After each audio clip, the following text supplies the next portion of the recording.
Lesson 5. How did California's government change? Here we go. It's always changing.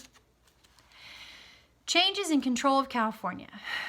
Big changes were happening in California before the gold rush.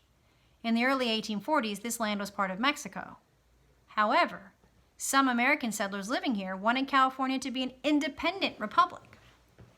A republic is a type of government in which citizens elect leaders to represent them. That's what we do, right?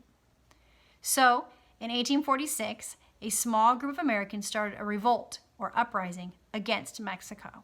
So now we're going against the Mexicans who are in control of California. This was called the Bear Flag Revolt. In 1846, Mexico and the United States fought a war over their border.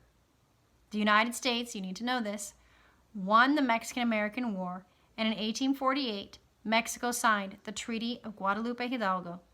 Mexico's territories from New Mexico to California became part of the United States. So what used to be in control by Mexico is now in control of the United States government. Number 1, what effect did the end of the Mexican-American War have on California? I think I just answered that. Statehood. After California became part of the United States, Bennett Riley was appointed the military governor of the territory. In 1849, Riley called a meeting to create a state constitution. A constitution is a written plan for governing or running a state or country. 48, you need to know, delegates met in Monterey to write a constitution for California. A delegate is a person who is chosen to speak for others.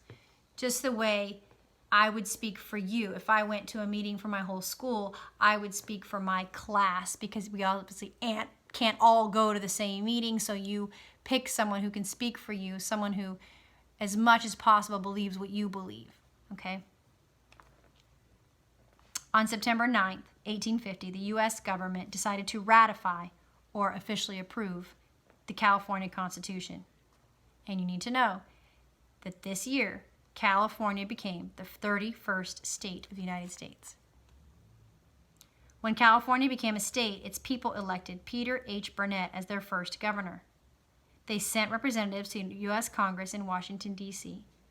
A representative is someone who is chosen to act for someone else. Sacramento became the state capital in 1854.